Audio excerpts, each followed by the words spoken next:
चित्रथुला नदी तट नित्य नीलाचल रास क्षेत्र से गुप्त वृंदावन केउठी जेउठी आगत भविष्यत को नहीं शह शह वर्ष तले लेखा जाइथिला गोबर होइब चाष पड़िया रहिब नाही नदी नाले पानी टोपा न रहिब कृषि हेब गोरु चारा चाषी मुंड कोड़ी हेबे धान चाउल जे पोषे न मिलिब अनाहारे मरुथिबे से पवित्र माटी केउठी जेउठी पंचसखा सह एकाठी होउथिले कबीर नानक श्री चैतन्य पद्म बनर प्राण प्रतिष्ठाता से महापुरुष किए जीवन ज्ञानर विस्मय इतिहास भली भ्रांति विभ्रमरे भरा जहांक जन्म रहस्य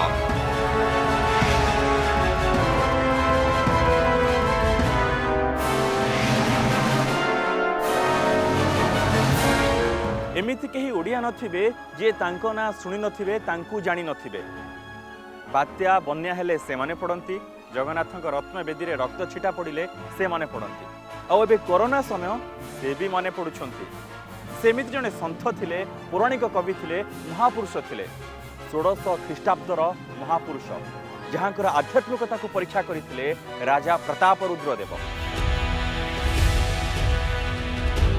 कोरोना भूताणुर द्वितीय लहर जेतेबेले सारा देश को पुणी थे कब्जा करिबारे लागिथिला रोग न चिन्हिबे निदान न जानिबे वैद्य बोलाइबे बड़द सम प्राय होई मुहरे बांधिबे तुंडी सेई भैरव आसी देव डाक गृहे लुचिबे सबु लोक आगत भविष्यत को नहीं लेखा जाइथिबा अकाट्य शब्द गुड़िक नहीं जेतेबेले जोर चर्चा धरिथिला सेतेबेले सामाजिक दूरता सह मुहरे मास्क पिंधि बाहरी थिला आम विश्वास अविश्वास अंधविश्वास टी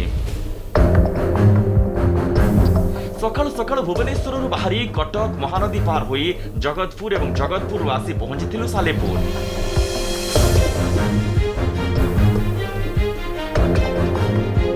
सालेपुर प्रतिनिधि प्रदीप परिजा आम सह जोगदेवा परे आमे सेठी को पुणी थरे बाहरी थिलु जहाँ आमर गंतव्य स्थल थिला बेसी समय लगी नथिला भुवनेश्वर 52 किलोमीटर सालेपुर एवं सालेपुर पाखापाखि 13 किलोमीटर जिबा परे अध घंटा भितरे सेठी पहुंची जाइथिला आम टीम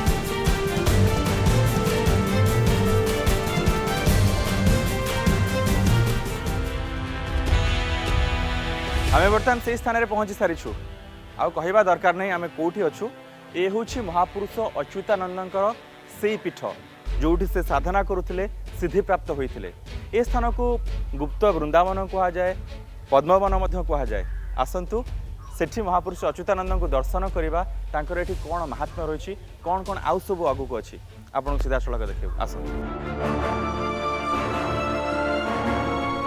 आकाश वज्र पड़ी बोलो बौल जली जीव भूमंडल श्री जगन्नाथ रत्न चांदुआरे लागिब जे अनाल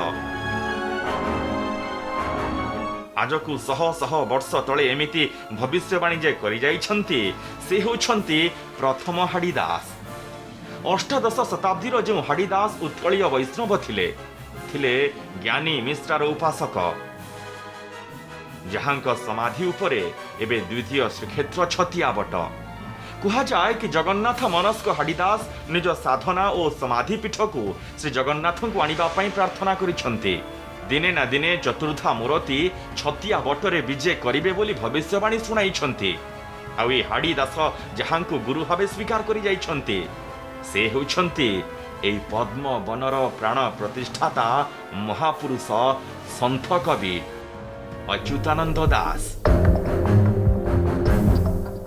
आ ये होछंती से महापुरुष जे श्री चैतन्य सह भेट होइथिले एवं शून्य संहितारे से निजको लिखि जाइछंती जे गला जन्म रे मु सुदामा थिली कृष्णक सखा सुदामा आज में से स्थान को जिबा से पीठ को जिबा जोठ थिला तांकर जन्मस्थान कर्मस्थान एवं साधना स्थान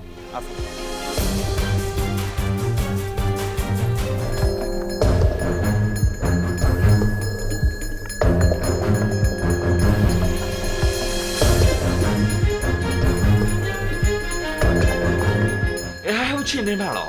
ନା ପଛରେ ଏମିତି କିମ୍ବଦନ୍ତୀ କି ଅଚ୍ୟୁତାନନ୍ଦଙ୍କୁ ସ୍ୱୟଂ ଜଗନ୍ନାଥ ଏକ ମାଳ ନେଇ କହିଥିଲେ କି ନେ ମାଳ। ତେଣୁ ଏ ଜାଗାର ନାଁ କାଳେ ନେମାଳ। ଆଉ ଏ ନେମାଳ ଯାହାକୁ ରାସକ୍ଷେତ୍ର କହନ୍ତି, ଗୁପ୍ତ ବୃନ୍ଦାବନ, ନିତ୍ୟ ନିତ୍ୟାନନ୍ଦ ନେମାଳ ବଟ ମଧ୍ୟ କହନ୍ତି। ଏଇଠି ସାଧନା କରୁଥିଲେ ଆଉ ନିର୍ବିକଳ୍ପ ସମାଧି ନେଇଥିଲେ ମହାପୁରୁଷ ଅଚ୍ୟୁତାନନ୍ଦ। ଶ୍ରଦ୍ଧାଳୁ ଏମିତି ତ କହନ୍ତି କି ଅଷ୍ଟକୋଣୀୟ ବେଦୀରେ ଲକ୍ଷେ ଶାଳଗ୍ରାମ ଖଚିତ, ଚାରି ଦ୍ୱାରରେ ଚାରି ବେଦ, 16 ସହସ୍ର 108 ଗୋପବାଳା ସହ ଏଇଠି ଅଛନ୍ତି 10 ଦିଗପାଳ। ତେବେ ଭକ୍ତମାନେ କାହିଁକି ଏ ଜାଗାକୁ ପଦ୍ମବନ କହୁଛନ୍ତି, କାହିଁକି କହୁଛନ୍ତି ଦ୍ୱିତୀୟ ବୈକୁଣ୍ଠ, ଏବଂ ଅଚ୍ୟୁତାନନ୍ଦ କାହିଁକି ଅନ୍ୟ କେଉଁଠି ନୁହେଁ ନେମାଳକୁ ହିଁ ସାଧନା ପୀଠ ଭାବେ ବାଛି ନେଲେ, ତାହା ବି ଏକ ରହସ୍ୟ।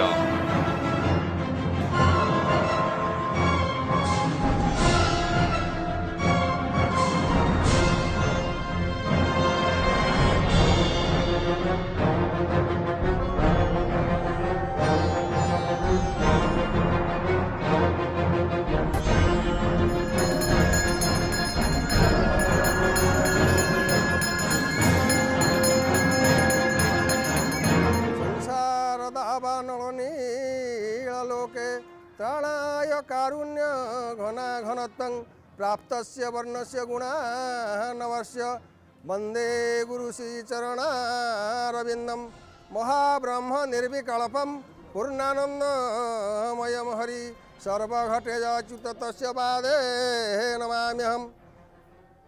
चित्रोत्पला नदीर उत्तर तीरे विद्यमान ही पवित्र पद्मवन धाम रासम क्षेत्र महापुरुष अच्युतानंदर पवित्र साधना क्षेत्र।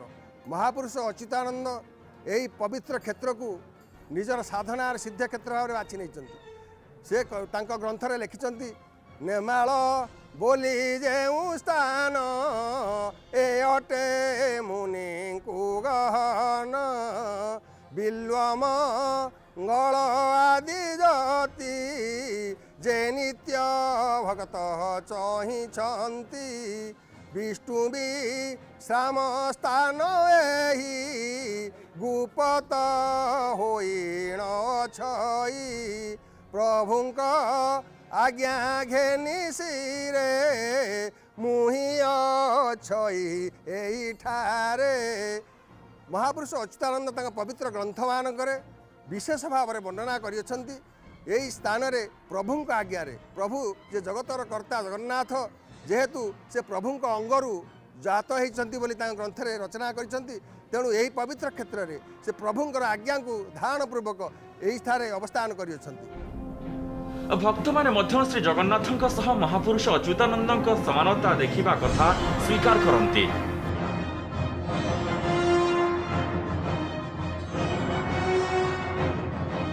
चित्रोत्पला नुहे चित्रोत्पला उत्पला पथ अप्त हाँ से महापुरुष लिखिं चित्रोत्पला नदी उत्तरे ग्राम नेमाळ स्थान से स्थान मोर ये ध्यान जगन्नाथ वर मागी पद्मबल नहीं आसे जगन्नाथ जो सिंडिक शेष हम से के निजे स्वयं जगन्नाथ महापुरुष कहते महापुरुष ये आसी पहुँचे महापुरुष चलिकी आसुले आज्ञा चलिकी आसे महापुरुष लिखिं कहीं अष्टभुज लिखा अच्छी इतिश्री अष्टक गुजरी सदा जयस पूनम बिहार गंती अच्युत पद्मवन पद्मवन यहाँ हूँ पद्मवन धाम पद्मवन में महापुरुष रही ए जगार हूँ पद्मवन ये बहुत स्वर्ण अच्छी बहुत सुना अच्छी गोटा माटी गढ़िया अच्छी ये पूजारी मान सब जानते हाँ माटी गढ़िया अच्छी गोटा हाँ तेणु ये अच्छा जगन्नाथ ये पद्मवन बिहार गंती महापुरुष कहते जो बटवृक्ष जो बटवृक्ष थिला ये महापुरुष बटवृक्ष अच्छी जो बौड़ बकुल वृक्ष हाँ तेणु बकुल वृक्ष गोसाई गोसाई जाऊे बकुल गछ कहते मत नहीं बाबू पाखे अमुक जगह छाड़ी ये जगह महापुरुष बेले बेले बकुल वृक्ष न था शून्य हो जाए निशब्द राति निशब्द केतबेले ना वैशाख ज्येष्ठ मासर प्रमाण कथा कहूँ। से समय जो पंचसखा ओडिया साहित्यर पंचसखा जगन्नाथ दास बलराम दास अनंत दास जशवंत दासଙ୍କ सह अन्यतम हेउछन्ति अच्युतानंद दास। ओडिशा रे भक्ति धारार आवाहक थिले एई पंचसखा।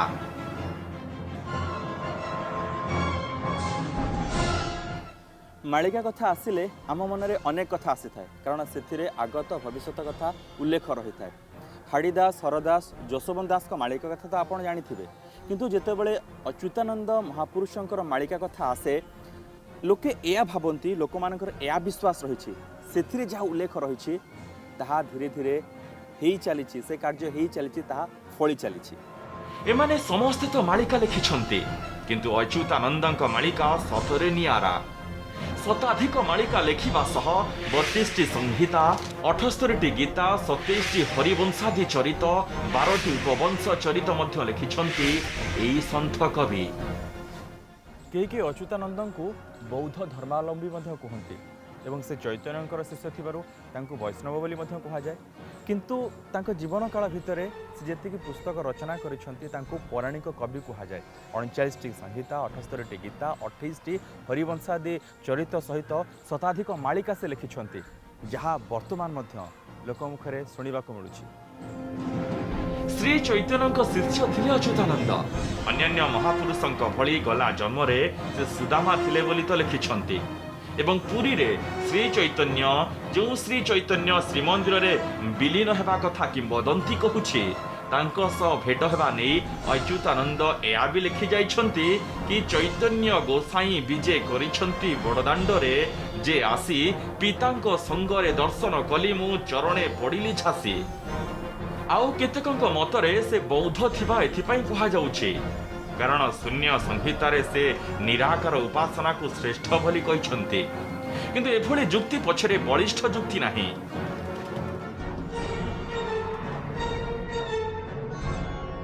अच्युतं गोलकनाथ साक्षात विष्णु स्वरूपं कलिजुगे विहारंच कलिकल्मुसनासनम जेउ जगन्नाथ मूर्ति नीलाचल रे स्थित सेई जगन्नाथ मूर्ति पद्मवने उदित।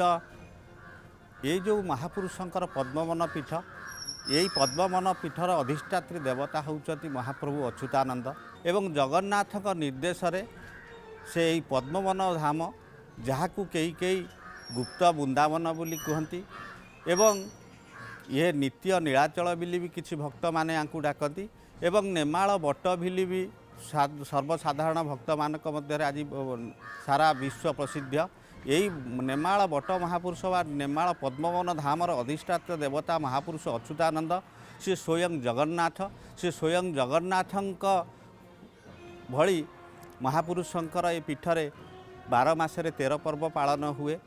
जगन्नाथंक सेवा पूजा महापुरुषंक सेवा पूजा एक आउ अभिन्न।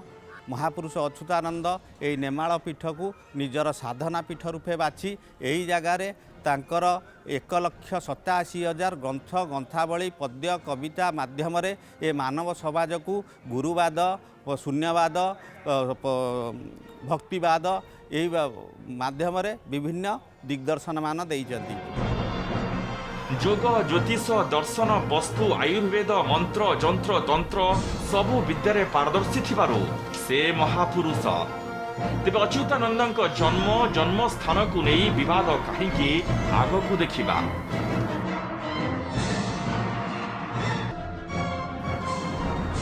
चित्रथुड़ा नदी उत्तर ग्राम नेमाल स्थले सेठारे ए देह हजीब मागे अच्युत मन अष्ट गोहरी रे तांको शेष समय को नहीं एमिति लिखिछन्ति अच्युतानंद कारण नेमाल ही हुए तो तांको साधना और निर्वाणर स्थान किंतु जन्म स्थान को नहीं एबे भी किछि भ्रांति विभ्रम रही। तांको जन्म समय केतक 1499 बोली कहूथिबा बेले केतेक कहंती कि 1510 रे जन्म होइथिले अच्युतानंद एवं विभिन्न स्थान रे विभिन्न रहणी स्थलर उल्लेख थिबारु बोली केही जुक्ति रखंती कि अच्युतानंद दास जणे नुहंती 2 जण। एमितिरे समस्ते जानती कि दीनबंधु खुंटिया एवं पद्मावती पुओ हेउछंती अच्युतानंद। तिलकणारे जन्म और साधना पीठ ही नेमाल थिला। तेबे जो शून्य संहिता ग्रंथर 17 अध्याय रे अच्युत कहिछंती कि तिलकणारे मु जन्म लभिली अच्युत नाम मोर हेला। से ग्रंथर प्रथम अध्याय आरंभ करू करू से कहिछंती सुंदरानंद नाम मोर गुप्त होइला दिन पामर अच्युत नाम ख्यात हेला। नवद्वीपर नाम मध्य से उल्लेख करिछंती अर्थात जी सुंदरानंद से ही अच्युत। जो गुरुभक्ति गीतार से दीनबंधु और पद्मावती को पितामाता कहिछंती सेई ग्रंथरे सुंदरानंद और नवद्वीप कथा उल्लेख करिछंती। आ एते थर उल्लेख करिछंती ବାଦ ଦେଇ ହେଉନାହିଁ। କିନ୍ତୁ ଶ୍ରଦ୍ଧାଳୁ ଏହା କହନ୍ତି କି ହୁଏତ ସୁନ୍ଦରାନନ୍ଦ ଅଚ୍ୟୁତାନନ୍ଦଙ୍କ ପୂର୍ବ ଜନ୍ମର ନାଁ ହୋଇଥାଇପାରେ, ଯାହା ଯୁକ୍ତିବାଦୀଙ୍କୁ ସନ୍ତୁଷ୍ଟ କରିପାରି ନାହିଁ। ଠିକ୍ ସେମିତି ମଣିବନ୍ଧ ଗୀତାରେ ସେ ଲେଖିଛନ୍ତି, ସୁନ୍ଦରାନନ୍ଦ ମୁଁ ଅଦ୍ୱୈତ ସୁତ, ପ୍ରଭୁ ଆଜ୍ଞାରେ ମୋ ନାମ ଅଚ୍ୟୁତ। ତେବେ ସୁନ୍ଦରାନନ୍ଦ, ଅଚ୍ୟୁତାନନ୍ଦ ଏବଂ ଦୀନବନ୍ଧୁ ଅଦ୍ୱୈତ ଏ ରହସ୍ୟ କ'ଣ? ଯେଉଁମାନେ ଅଚ୍ୟୁତାନନ୍ଦଙ୍କ ବର୍ଣ୍ଣ ଟୀକା 84 ଯନ୍ତ୍ର ପଢ଼ିଥିବେ, ସେମାନେ ହୁଏତ ଏହା ଉପରେ ଗବେଷଣା କଲେ କୌଣସି ନିଷ୍କର୍ଷ ବାହାରିପାରେ। ଏଠି ନେମାଳରେ ତ କିନ୍ତୁ ଯାହା ରହିଛି ଭକ୍ତି ଭାବନା ସହ ବିଶ୍ୱାସ ଅବିଶ୍ୱାସ ଅନ୍ଧବିଶ୍ୱାସର କଥା। ये हूँ महापुरुष अच्युतानंद पवित्र पुण्यपीठ नेमाल पद्मवन पीठ नाम ख्यात। ये पद्मवन पीठ बहुत जुग सृष्टि आरंभ ये पीठ रही। ये जगार ब्रह्मा 100 वर्ष तपस्या कर योग साधन करते प्रमाण अच्छी। से योग समय ब्रह्मा ये स्थान नाम पद्मवन रखी। तेणु जितेबाला जितेबाला भगवान धरापृष्ठ अवतरण करती से पंचसखा मैंने सागर आसी था। से अच्छी प्रभु जन्मिले आंभे जन्मु नित्य लीला सारी गोलके गमु। जितेबाला भगवान अवतार ग्रहण करती पंचसखा मैंने सागर साथी हो आसी था और लीला समाप्त पर से पुणी फेरी जाती। जितेबाला कलिजुगर जितेबाला महापुरुष मैंने जन्म होती से कृष्ण निर्देश मते से कहले श्रीकृष्ण श्रीमुखे आज्ञा जे कले मोर रासस्थली पाओ तू भले। श्रीकृष्ण आज्ञा निर्देश देते मोर रासस्थली हूँ पद्मवन पीठ नेमाल। तेणु तू अच्युत तू से जा जोग करूँ। तेणु पंचसखा मैंने यही पीठ यही जगह को पंचसखा मैंने सांग हो आसला बेले बाटरे देवी नदी कूल जो ध्यानकूद अच्छी से ध्यानकूद पाखे पहुँची। नेमाल पद्मवन पीठटा कौटी बोली से जोगरे बसी जोग मध्यम से जानते जोटा कि बलराम दास लिखिं पद्मवन रासरे ध्यानकूद बसी ध्यान दे कलु ध्यान रे पंचश खाए जाणिलु चित्रांगी नदीर उत्तर भाग पद्म कानन से मणिमंडप। ना भली जन्मस्थान को नहीं द्विमत रही। शून्य संहितारे नेमाल कथा कहिथिबा बेले वर्ण टीकारे से त्रिपुर नामक गाँ कथा लिखिछंती। जो गाँ एबे पूरी पाखापाखी रही। कई कहती रणपुर गड़जातरे ही जन्म नहीं अच्युतानंद। आउ सेठी लिखिछंती गोपालंक ओगाल। जीवन ज्ञानर इतिहास विस्मय खूब उच्चरे। अच्युतानंद जन्म समय अच्युतानंद जन्म समय जन्म स्थान को नहीं एमिति विस्मयर तालिका अनेक लंबा। किंतु विश्वास पाखरे हार मानि जाइछि सबु विस्मय। आगकु से जगह देखिबा जेउठी पंचसखांक सह काले एकाठी होउथिले कबीर नानक एवं श्री चैतन्य।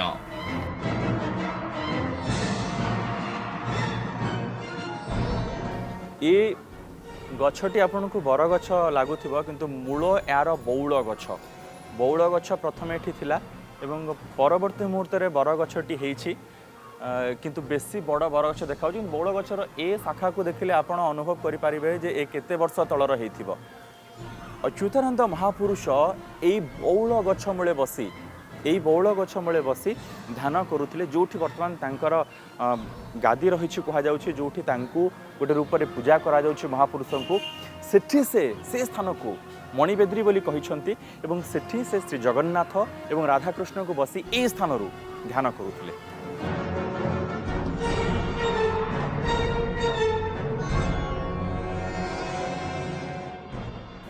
मोट 18 थर पुरी एवं श्रीमंदिर उपरे अफगानी मोगल माने आक्रमण करिसंती।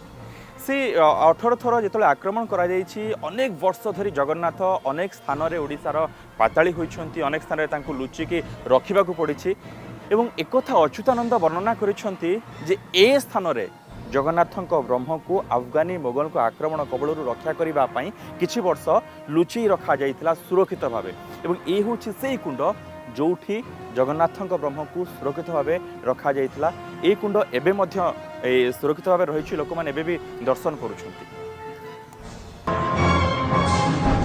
नेमाल बटरू मात्र किछि दूर रे रही जगह जहाँ को जागुड़ी पीठ कहउछंती। आउ एठी ए जो मस्जिद मजार भली देखुछंती शह शह वर्ष आगे एठी बसुथिले अच्युतानंदଙ୍କ पंच सखा संत कबीर, सिख धर्मर संस्थापक नानक एवं वैष्णव धर्मर प्रचारक श्री चैतन्य। सेमानଙ୍କ सह जे बसुथिले से थिले जने मुसलमान जमीदार अच्युती खान। आउ एठी बसी लेखा जाइथिला काल निर्घंट। अच्युत खां ये जगार जमीदार थिले बा राजा थिले, जड़े मुसलमान, तांकर संतान संतति नाहांती। कालक्रमे अच्युत खां द्वारा बहुत अत्याचार मध्य एठी होतिला। जेतेबेले महापुरुष ए जगह को आसिले, जंगल थिला, अच्युतଙ୍କ विषय जानिया पई से बटवृक्ष उपर चढ़ी बसी देखिले जड़े साधु आसुचंती, आउ ताली मारिले अस्थि गुड़ा दूर को पड़े जाउछनी। ए कथा देखी अच्युत खां मन में गोटा अद्भुत कथा जागृत है एवं से किंवदंती अनुसार अच्युत खां ए स्थान को महापुरुष अच्युतानंद सहित मैत्र स्थापन करी तांको ए जगह टी दान करथिले बोली प्रमाण किछि अंशर अच्छी बा लौकिक मतरे लोकाचार मतरे यह परिप्रकाशित चलुछि। कहती अच्युतानंद दास एवं अच्युती खान मैत्र थिले। तेणु नेमाल पट जा अच्युतानंदଙ୍କ साधना पीठ से जगह को अच्युतानंदଙ୍କ पई दान करथिले जमीदार अच्युती खान। आज ये रोचु पुणे आसबू आउ एक यही सुंदर अध्याय नहीं से पर्यंत अधिक खबर अपडेट पाई आपण देखु था न्यूज़ 7 और रखि था खबर उपर नजर। रोचु नमस्कार।